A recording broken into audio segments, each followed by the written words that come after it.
Soy Fernando Díaz Villanueva. Hoy es 12 de diciembre de 2018 y esto es La Contracrónica.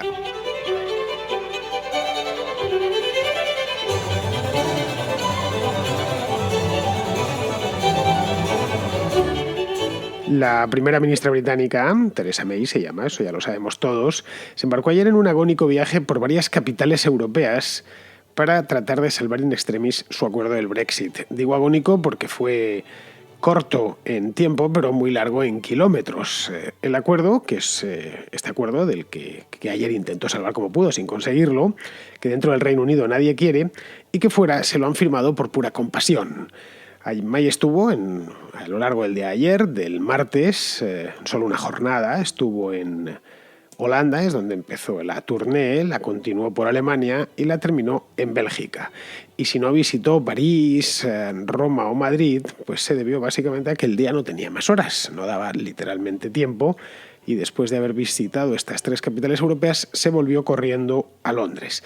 Pero este palizón de kilómetros que se metió, y ojo, no es ya una cantidad solo de kilómetros aéreos, sino también terrestres, y de organizar este tipo de reuniones, no le sirvió absolutamente para nada, porque ni Juncker, ni Merkel, ni Rutte, tampoco el holandés, quieren ni oír hablar de una renegociación de este acuerdo que en su país, que en el Reino Unido, le han echado para atrás o se lo van a echar para atrás, porque ayer tenía, o estaba previsto en principio, que se debatiese en los comunes y se aprobase o se rechazase el plan Chequers, en definitiva, lo que se terminó firmando hace un par de semanas con el resto de líderes comunitarios. En Londres, donde se había, como ya digo, suspendido la votación sobre este acuerdo, ya estaba programada para ayer, lo tuvo que hacer, eso también, la suspensión de este debate lo tuvo que hacer de manera un tanto agónica. Pues bien, a pesar de ello, los comunes se reunieron de urgencia en un debate que no estaba previsto y que se extendió hasta altas horas de la noche. En definitiva, tal y como estaba previsto, el barco comandado por Theresa May ha encallado, ayer sí que pudimos observarlo en toda su dimensión, y ha encallado contra los bajíos de la realidad.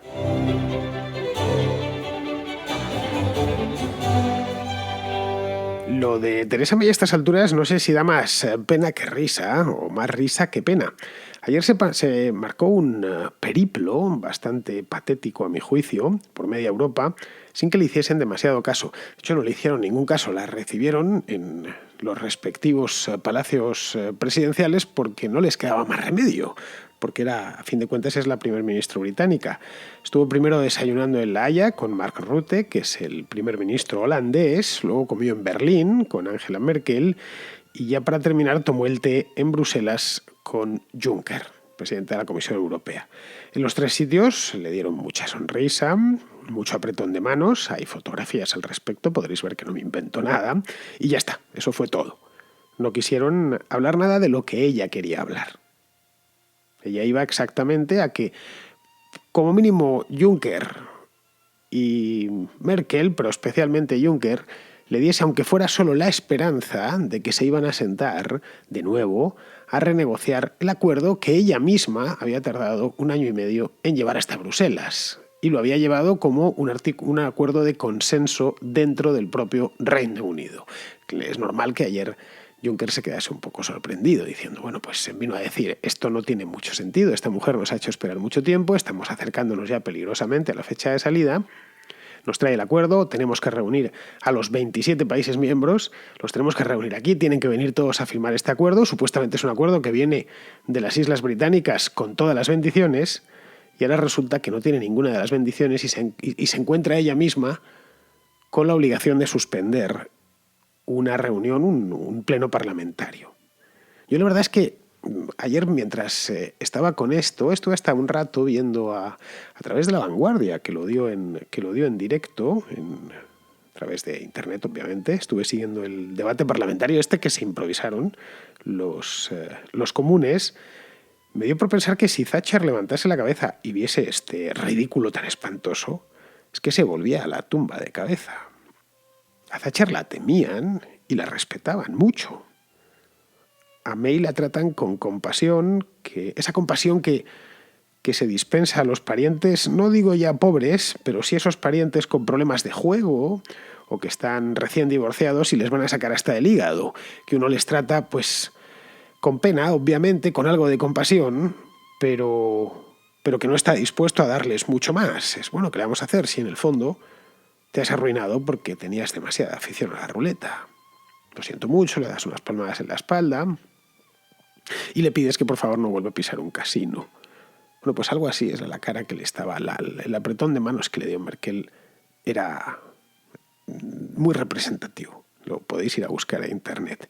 Bien, esto viene a demostrar, esta comparación que he hecho con Thatcher, viene a demostrar que toda la influencia que tenía el Reino Unido dentro de Europa se la debía a estar dentro de la Unión Europea.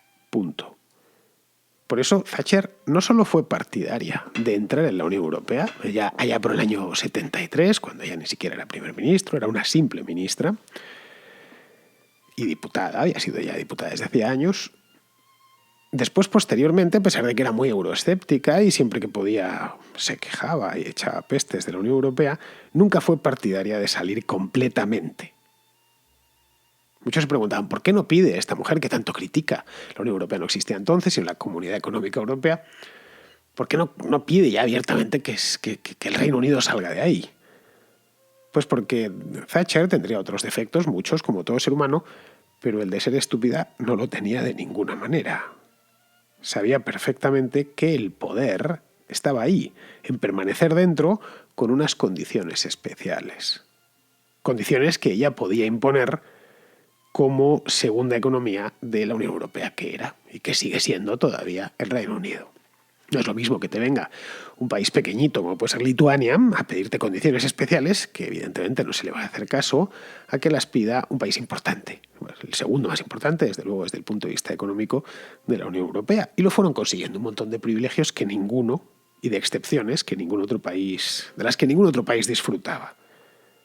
Todo esto todas estas ventajas se fueron al garete con el Brexit. Y Theresa May está pagando las consecuencias, lidiando, como ya he dicho en más de una ocasión, y he hecho un montón de programas sobre el Brexit, un montón de contracrónicas, desde que esto empezó hace ya 2 años y medio, pues está lidiando un toro que es literalmente imposible de lidiar, por múltiples razones que he ido desgranando aquí a lo largo de los 2 últimos años. El Tribunal Europeo de Luxemburgo, el Tribunal de Justicia, Superior de Justicia de la Unión Europea, que está en Luxemburgo, le echó un capote la semana pasada. Un capote que yo creo que ella no se esperaba, pero que venía cargado de veneno. Vamos a verlo ahora en un momentín. Le echó un capote aceptando un posible arrepentimiento. Es decir, hacer borrón y cuenta nueva. Ignorar que el día 23 de marzo de 2019 el Reino Unido, o mejor dicho, el día 23 de marzo de 2017, que es el día que lo invocó, el Reino Unido invocó el artículo 50 del Tratado de Lisboa, lo que les obliga a abandonar la Unión Europea el 29 de marzo de 2019, es decir, dentro de unos meses. Muy poquitos, ya estamos en diciembre. Estamos a 12 de diciembre, pues quedan 3 meses y medio para que tengan que irse. Bien, lo que hizo el Tribunal de Luxemburgo fue eso. Bien, hacemos como que no nos hemos enterado. Podéis no iros, no pasa nada. Puede no entrar en vigor este artículo, por mucho que lo hayáis invocado. Dejamos correr el asunto como si nada hubiese sucedido. Esto es probablemente lo que le gustaría a May actualmente. Como político, quiero decir. Aquí no ha pasado nada. Ignoramos el referéndum, que a fin de cuentas era consultivo, el referéndum de junio de 2016, y explicamos dentro del país, pues con algo de didáctica, que no se puede salir, que es cierto que hay mucha gente que quiere irse, pero que fue un error convocarlo, un error además no atribuible a ella, sino a Cameron, pero que es imposible sin romper el Reino Unido por dentro, por el tema de Irlanda. Eso yo creo, conociendo un poco cómo está esto, creo que es lo que le gustaría poder decir, se ha acabado, ya está. Hasta aquí hemos llegado, lo hemos intentado, ha sido imposible, hemos además perdido un montón de tiempo, nos hemos dejado mucha energía, pero no se puede. Así que, caballeros, queridos conciudadanos, es imposible. Vamos a dedicarnos a otras cosas, vamos a decir a Bruselas, a enviar una nota a Bruselas diciendo que todo esto ha sido un simulacro, y además es perfectamente legal porque el Tribunal Supremo de Justicia de la Unión Europea ha dicho que es perfecto, que nos podemos arrepentir, que estamos a tiempo de arrepentirnos. Nos da una segunda oportunidad. Claro, eso es lo que le gustaría, pero es que no puede hacerlo. Lo que tiene es algo muy distinto. Tiene delante, pues yo creo que es la mayor crisis constitucional del Reino Unido, pues en un siglo, por lo menos desde yo creo que desde la abdicación del año 36, de esta habréis oído hablar, es cuando Eduardo VIII decidió casarse con una divorciada estadounidense que se llamaba Wallis Simpson. Se ha hecho mucho, esto apareció en películas y en series de televisión. Una mujer que se había divorciado creo un par de veces, un poco escandaloso en la Inglaterra de aquella época. En la actual pues sería una cosa más normal. Bueno, pues el hecho es que Eduardo VIII tuvo que acababa de ser coronado, llevaba unos meses solo como rey, abdicó en su hermano Alberto, que es el padre, o era el padre de Isabel II, de la actual reina de Inglaterra, aunque Alberto no reinó con el nombre de Alberto, sino con el de Jorge VI. Bien, la crisis de la abdicación, ocasionó una crisis constitucional nacional de primera magnitud. Fue el gran tema de los años 30, que solo se oscureció un poco por todo lo que vino después, con la Segunda Guerra Mundial. Pero vamos, quitando eso, que esa fue una crisis mayor, obviamente, porque estuvieron a punto de invadirles el país, como crisis política como tal, yo creo que esta de las abdicaciones fue la principal del siglo XX dentro del Reino Unido. Pues bien, la del Brexit es similar. Es similar porque el país está partido en dos mitades irreconciliables. Algo parecido a lo de esta crisis de la abdicación que dejó el Reino Unido muy tocado. Porque hubo muchos británicos en aquel entonces estaban a favor de que Eduardo VIII se casase con Wallis Simpson y reinase con ella como reina, la reina Wallis. Otros, en cambio, decían que eso era intolerable, casarse con una mujer divorciada dos veces, además. Que un rey de Inglaterra tenía que casarse con una princesa. Pues en esto nos encontramos, salvando las distancias y el tiempo que es mucho, con algo similar. Hay muchos británicos que no conciben, ya después de haber votado, que si lo han pedido tienen que salir, y otros, en cambio, que consideran que el referéndum y la votación vino viciada desde el principio, y que tienen pleno derecho a arrepentirse y a olvidar todo este asunto.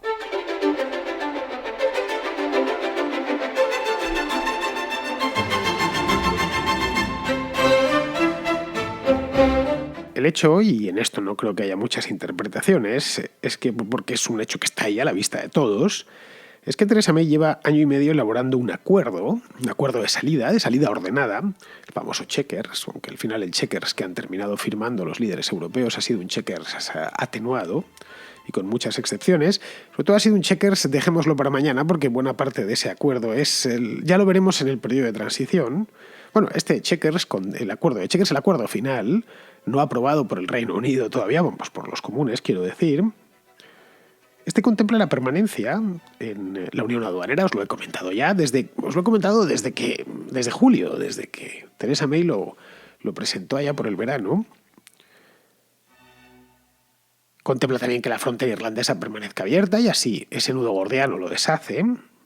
Bueno, y hasta un periodo de gracia de 2 años en los que se irían cerrando los numerosos flecos que quedan. Porque Chequers, ya digo, es solo un acuerdo de emergencia, un poco una chapuza. Esto que dicen, no, es que los españoles y los italianos hacen muchas chapuzas, ¿no? Al final resulta que aquí los grandes chapuceros de todo el continente están siendo los británicos. Una cosa cuando menos curiosa. En Bruselas se lo han comprado el acuerdo, tanto que llamaron a todos los primeros ministros y los presidentes a firmarlo, sabedores de que no iban a aceptárselo en Londres. Tanto Juncker como Barnier, el negociador europeo, tienen una ventaja, aparte de ser listos, es que son mayores. Ninguno de los dos cumple ya los 70, y eso cuenta bastante. Se las han visto de todos los colores. Y aquí creo que ambos la veían venir. Sabían que esto, trajese lo que trajese Theresa May, se lo iban a tirar en casa. Y eso es lo que ha terminado sucediendo. Lo estamos viendo ahora mismo. Tendría que haber pasado por los comunes ayer y haber sido rechazado o aceptado. En principio aceptado. Eso era un poco la idea que tenía Theresa May, que es lo que hizo con sus ministros. Les obligó a aprobarlo. Y al que no quería le pidió que dimitiese. Pero eso no lo puede hacer con los diputados. No puede obligar a los diputados a aprobarlo, ni siquiera a los de su propio partido. Pero claro, si lo lleva ya a los comunes se lo hubiesen tirado a la cara. Os hice el mes pasado, en un programa que hice sobre el Brexit, os hice el cálculo de lo complicado que se ha puesto los comunes con el tema de este acuerdo, y es que ni siquiera los Por supuesto, los conservadores están divididos, pues que también lo están los laboristas. No hay ni muchísimo menos una unidad por partido en este aspecto. Así que lo único que podía hacer esta buena mujer era postergar el asunto, postergarlo sin edie. No sabemos si es que esta votación cuándo se va a celebrar, si es que se celebra alguna vez. Y acto seguido cruzar el canal, buscando que en Bruselas o en Berlín le echen un salvavidas, aceptando renegociar el acuerdo. El acuerdo que por lo demás firmaron hace solo 2 semanas.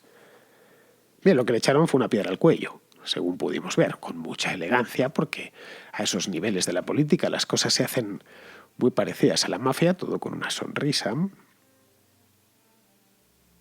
Así lo que nos encontramos a día de hoy es una nave encallada, completamente callada, no va hacia ningún lado, y solo queda esperar al 29 de marzo. Esta es la realidad. Y proceder a una salida por las bravas. Según están las cosas hoy, a 3 meses y medio de la salida oficial, solo queda eso. Que se llegue, porque el bloqueo en los comunes es absoluto. La salida por las bravas sin acuerdo alguno, quiero decir. Este es el famoso y el temidísimo hard Brexit, el Brexit duro, que no gusta a nadie. No gusta ni a los que están a favor de quedarse en la Unión Europea, ni a los que están a favor de irse, ni a los que están muy a favor de irse, a los más de la línea más dura. Los hardcore Brexit. O no, sería hardcore Brexiteers. Ni siquiera esos.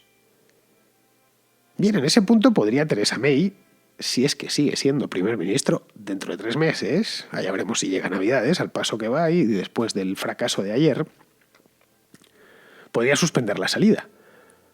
Decir, bueno, no, el día 29 de marzo de aquí no se va nadie, de Europa no se, de la Unión Europea no se va nadie, nos quedamos como estamos. Lo puede hacer además amparándose en la sentencia del Tribunal de Luxemburgo de la semana pasada. Por poder, podría hacerlo. Mientras sea primer ministro puede decidir que no se va a salir, que a pesar de que es lo que toca, que no se va a salir, que no la expulsen, que todavía no la saquen de las instituciones, que sigan los parlamentarios británicos en Estrasburgo como están a día de hoy. Pero claro, eso significaría, estoy al 100% convencido que eso significaría una moción de censura prácticamente instantánea. Lo digo porque más o menos conozco cómo están repartidas las sensibilidades dentro del Parlamento británico. El 75% de los diputados conservadores son partidarios del Brexit, en sus distintas gradaciones, los hay de los más duros a los más suaves, pero el 75%, es decir, casi 8 de cada 10.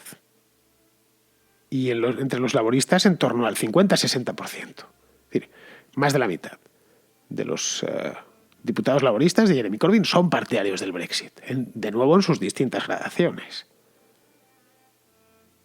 En definitiva, que vemos que los miembros del Parlamento, que es así, MPs, es allí así como se les llama, son básicamente Brexiteers, partidarios del Brexit.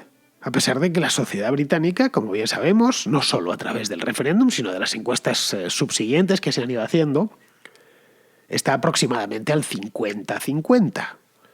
Dependiendo de las zonas, en el sur del país, especialmente en Londres, pues hay más partidarios de permanecer en la Unión Europea, y en otras zonas, como el centro de Inglaterra, pues hay más partidarios de irse. Pero vamos, si tomamos el total nacional, 50-50. Los políticos, como vemos, son siempre en todos los países un espejo distorsionado de sus votantes. Es decir, no reflejan exactamente el sentir promedio de la sociedad británica, sino una versión un poco rigorista de ese sentir. Claro que nadie quiere enfrentarse a un Brexit sin acuerdo y sus previsiblemente funestas consecuencias. Digo previsiblemente por no decir seguramente funestas consecuencias, que es lo que sucedería. No sabemos exactamente lo que va a pasar, lo que pasaría en el caso de que hubiese una salida por las bravas, pero es seguro que habría incertidumbre general, de hecho ya la hay, entonces sí que sería absoluta. Habría fuga de empresas ya masiva, ha habido muchas que se están yendo, pues serían muchísimas más, problemas de suministro por las colas que se montarían en el Canal de la Mancha, los puertos. Bueno, pues las aduanas pasarían a estar de nuevo, bajarían la barrera. La isla de Irlanda quedaría partida en dos, lo que ocasionaría un problema con la República de Irlanda de primera categoría. Seguramente nacerían problemas en Escocia, renacerían los problemas en Escocia, y esto terminaría desembocando en una crisis económica más o menos segura, y más inmediata. Hasta la semana pasada se pensaba que algunos brexiteers del sector suave, llamémoslo así, aceptarían Chequers, al final, como mal menor, antes de enfrentarse a una salida desordenada. Bueno, si este plan no nos gusta, pero nos gusta menos todavía el plan de que el día 29 nos encontremos compuestos y sin Brexit, compuestos y sin acuerdo. Claro, el fallo de Luxemburgo, del Tribunal de Luxemburgo, ha complicado este asunto, y lo ha complicado bastante. Por eso os decía hace un momento que venía cargado de veneno. Muchos diputados que están en la duda, y hay unos cuantos, no se puede decir exactamente cuántos, pero bastantes, van a preferir dejar que se llegue al 29 de marzo y May se vea obligada, May o quien esté, se vea obligada a suspender la salida en el último momento, gracias al fallo del tribunal, que aprobar ahora Chequers que no les gusta. A estas alturas muchas más opciones no quedan. Bueno, queda la posibilidad de que Londres solicite a la Unión Europea un periodo de prórroga indeterminado. Qué sé yo, 1 año, 2 años, 3 años, 5 años, y que estemos en esto durante la próxima década. Y en ese periodo de prórroga se pueda negociar ya con tranquilidad un acuerdo de salida. Y que la salida al final se termine materializando en el 2026, una posibilidad. Claro, a partir de ese punto ya habitan los dragones. De hecho, más allá del 29 de marzo, de dentro de 3 meses y medio, habitan los dragones. Cabe la posibilidad, muy alta por cierto, de que May salga despedida del 10 de Downing Street como un cohete en el próximo mes, los próximos 2 o 3 meses. Y tengamos a otra persona, no sabemos quién. Es decir, que se la carguen dentro del partido. Y pongan a un candidato o candidata de compromiso. Cabe la posibilidad de nuevas elecciones, por supuesto, que más celebradas ya, pues casi 3 años después del referéndum, elijan a un gobierno para negociar o suspender esto. Es una posibilidad. Las elecciones además se tomarían en un ambiente menos emocional, o menos marcado por lo menos, libre de emocionalidad. Ahora mismo en el Reino Unido en este aspecto no hay nada, pero menos marcado por el referéndum que las del año 2017. Cabe la posibilidad de un nuevo gobierno desde cero, es decir, que Theresa May se retire se vaya por su propio pie y se forme un nuevo gobierno. Nuevo gobierno ya conservador, ya laborista, ya de concentración nacional, que decida repetir el referéndum. En fin, como veis, son demasiados futuros posibles para desencallar el barco que May ha llevado directo contra las rocas, que es donde está en estos momentos. Lo que no tenemos ni idea, hoy tal día como hoy, es cuál de estos futuros será.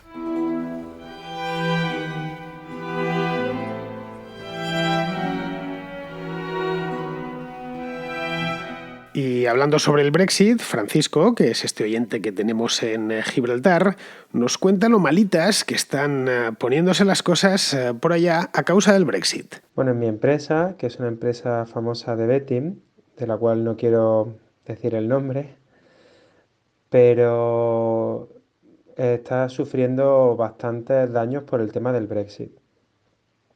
Por lo pronto, la semana pasada hubo muchos despidos al mismo tiempo. Hubo varios amigos míos, les dijeron que iban a trabajar desde casa y luego les dijeron que le daban la opción de recibir una indemnización, un redundancy, o irse a trabajar a otro territorio de la Unión Europea, ya sea Malta o Polonia o algún sitio barato dentro de la Unión Europea. Es curioso porque te quiero señalar que, claro, como los gibraltareños quieren seguir formando parte del Reino Unido y como el Reino Unido no va a estar en la Unión Europea, el mercado para la Unión Europea ya no tiene sentido que esté en Gibraltar.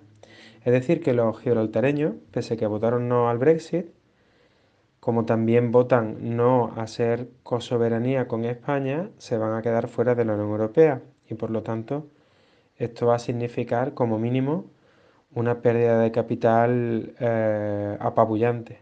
De hecho, muchísimas empresas se están yendo a esos sitios porque siguen estando dentro de la Unión Europea.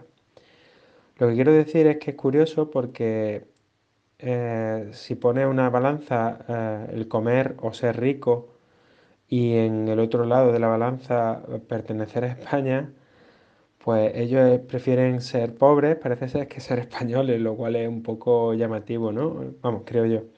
Yo creo que si tuvieran a bien, si España le hiciera una oferta atractiva, en lugar de hacerse un harakiri empresarial, que es básicamente que todas las empresas vayan de aquí y que esto quede siendo una especie de reducto de viejas glorias empresariales, creo que habrían hecho mejor buscando la soberanía, la cosoberanía con un buen trato. Bueno, es que lo que no les conviene, Francisco, no les conviene en absoluto, es entrar a formar parte en este infierno fiscal. Creo que prefieren irse con el Reino Unido, aun con el Brexit, porque el Reino Unido les permite tener una fiscalía muy ventajosa, que entrar en esto, aun dentro de la Unión Europea. Yo les entiendo a la perfección. Hace unos años se escribió un artículo en el que decía que en lugar de españolizar Gibraltar, deberíamos plantearnos gibraltarizar España. Para el contribuyente de a pie, es decir, para ti o para mí o para cualquiera de nosotros, para el sufrido trabajador, para el ahorrador, Gibraltar señala el camino. Su sistema fiscal señala el camino. Cualquiera de nosotros nos cambiaríamos, no mañana, esta misma tarde. Lo cambiaríamos a ciegas. ¿Quieres tener el sistema fiscal de Andorra? Bueno, de Andorra también, ¿eh? De Andorra o de Gibraltar diríamos que sí. Y por lo demás son lugares seguros, limpios, con sanidad, con educación, que no estamos sacrificando nada de lo que tenemos en España. Los andorranos tienen una sanidad estupenda, un sistema educativo estupendo, las calles de Andorra la Bella son seguras, también las de Gibraltar, por supuesto. Y a cambio es que pagan ¿cuánto? Un 60% menos, un 70% menos de lo que pagamos nosotros. Y la verdad es que no sé por qué en la línea no piden las mismas condiciones fiscales. Eso sería magnífico, que se pongan de acuerdo los llanitos de allí, de la línea.